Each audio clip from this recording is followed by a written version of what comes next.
ఓం గం గణపతయే నమః. ఓం విశ్వక్సేనాయ నమః.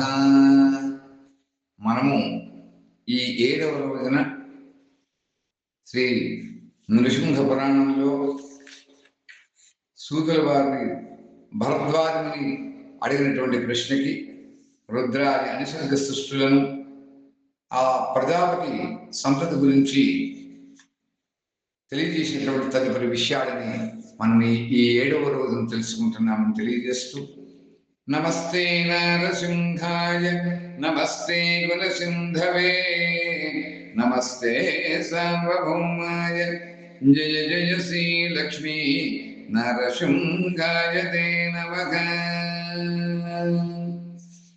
ఓం అమరేంద్ర వినుత నేనతి దుర్వాపూర్ణంచు కలలోననైనను కనులబడవు నీవు ప్రత్యక్షమై నిలువకుండెనమాని దొడ్డగా ఒక యుక్తి దొరికెనయ్య గట్టి కొయ్యను తెచ్చి ఘనముగా ఖండించి నీ స్వరూపంబు చేసి నిలుపుకొంచు ధూపదీపంబులిచ్చి తులసితో పూజించి నిత్య నైవేద్యముల్నేమముగను నడుపుచును నిన్ను కొలిచెదనన్ని బుద్ధి నీ ప్రపంచంబు కలిగినాకింతే చాలు భూషణ వికాస శ్రీ ధర్మపుర నివాస దుష్ట సంహార నరసింహ నరసింహ దురిత దూరా దుష్ట సంహార నరసింహ దురిత దూరా అని మనము నరసింహ శతకంలో తెలిపిన విధంగా స్వామివారిని ప్రార్థిస్తూ వారి యొక్క కరుణ చేత ఈ యొక్క సూతుల వారు తెలియజేసిన తదుపరి అంశాన్ని తెలియజేసుకుంటున్నా. తెలుగు సూతుల వారు అంటున్నారు, భరద్వాజముని గురించి, ఓ సజ్జన శ్రేష్ఠుడా భరద్వాజముని, పూర్వము బ్రహ్మచే సృష్టి చేయమని చెప్పి ఆజ్ఞాపించబడినటువంటి దక్షుడు మొదట దేవతలను, ఋషులను, అసురులను, సర్పంబులను మనస్సు చేత సృష్టించాడు. కానీ మానస సృష్టి బుద్ధి పొందకపోవడం చేత బాగా విచారం చేశాడు. అప్పుడు అనుకున్నాడు, ఇది మైథనం ద్వారానే అనేక విధములైనటువంటి సృష్టి చేయదలిచాడు. ప్రజాపతి కుమార్తె అసిక్కిని అనేటువంటి దాన్ని వివాహం చేసుకున్నాడు. దక్షుడు వీరని అనేటువంటి కన్య యందు 60 మంది కన్యలను కన్నాడు అని మేము విన్నామని చెప్పి సూతులు వారు చెబుతున్నారు. వారిలో 10 మంది ధర్మునకు, కశ్యపునికి 13 మందిని, చంద్రునికి 27 మందిని, అరిష్టనేమికి 4, బహుపుత్రునికి 2, అంగీరసునికి 2, విద్వాంసులైనటువంటి కుశాశ్వనకు 2 ఇచ్చి వివాహం చేశాడు. అలా మొత్తం 60 మంది కన్యలయ్యారు. వారి యొక్క సంతానాన్ని కూడా చెబుతాను విను. విశ్వ అంటే విశ్వదేవులను, సాధ్య సాధ్యులను, మరుత్వతి మరుత్వంతులను, వసువు వసువులను, భానువులను, ముహూర్త ముహూర్తలులను, లంబకోశంలోనేటువంటి వాడిని, జామిజ నాగవీహిని అనేటువంటి కన్యను కన్నా. అరుంధతి వల్ల భూమిపై సమస్త ప్రాణులు కూడా పుట్టాయి. సంకల్ప అనేటువంటి కన్యకు సంకల్పుడు పుట్టాడు. అలా అనేక విధములైనటువంటి తేజస్సు, ధనము, ప్రాణంగా కలిగినటువంటి వసువులు, తేజస్సురుడు 8 మంది. వారి పేర్లు ఆపుడు, ధ్రువుడు, సోముడు, అనిలుడు, అనలుడు, ప్రత్యూషుడు, ప్రభాషుడు. వీరినే అష్టవసువులు అంటారు.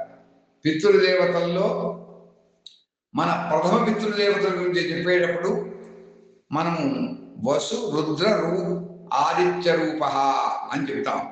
పితృపితామహ ప్రపితామహానాం, మాతృపితామహ ప్రపితామహానాం అని మనం 12 పితృదేవతల్లో చెప్పేటువంటి మొట్టమొదట పితృదేవతల్ని ప్రథమ పితృదేవతలు.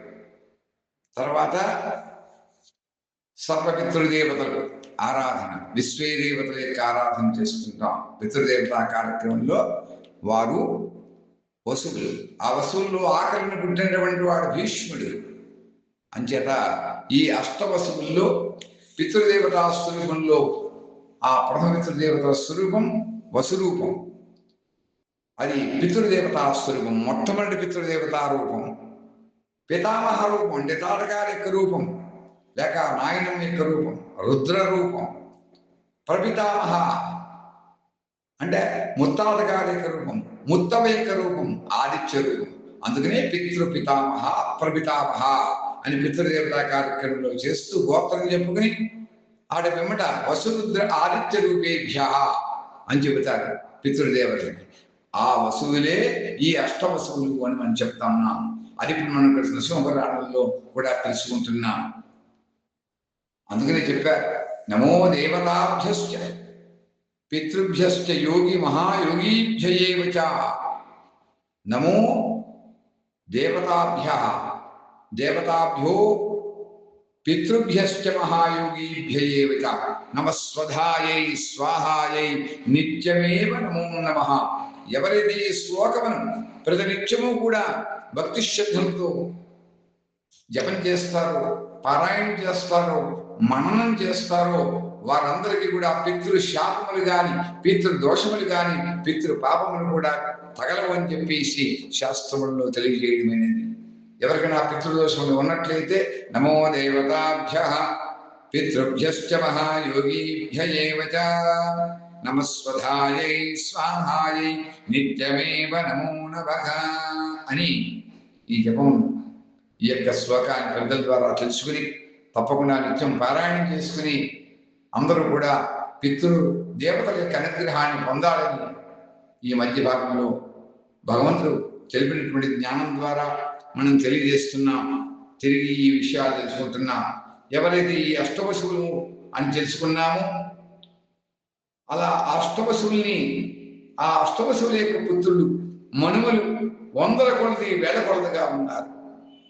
సాధ్యులు చాలా మంది, వారి పుత్రులు వేల కొలదిగా ఉన్నారు. కశ్యప మహర్షి భార్యల పేరు దితి, అదితి, ధను, అరిష్ట, సురస, ఖస, సురభి, వినత, తామ్ర, క్రోధవశ, ఇర, కద్రువు, ముని అనేటువంటి వారు. మరలా వీరి సంతతి గురించి చెప్తున్నాను విను.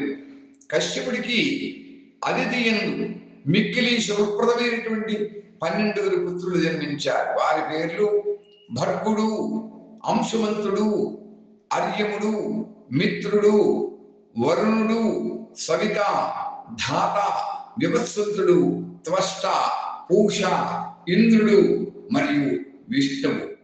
అలాగే దితికి 2 పుత్రులు, వారే హిరణ్యాక్షి, హిరణ్యకశిపుడు. మొదటివాడు వరాహావతారం చేత, రెండవ వాడు ఆ హిరణ్యకశిపుడు నరసింహస్వామి వారి చేత నృసింహావతారం చేత చంపబడ్డారు. అలా ధను పుత్రులైనటువంటి దానవులు చాలా మంది ఉన్నారు. మరలా అని తెలియజేస్తూ ఈ రోజున మనం స్వస్తి చెప్పుకుంటున్నా. స్వస్తి ప్రజాభ్య పరిపాలయంతాం న్యాయేన మార్గేణ మహిమహీషాః గో బ్రాహ్మణేభ్యః శుభమస్తు నిత్యం లోకాః సమస్తాః సుఖినో భవంతు. ఓం స్వస్తి, ఓం స్వస్తి, ఓం స్వస్తి.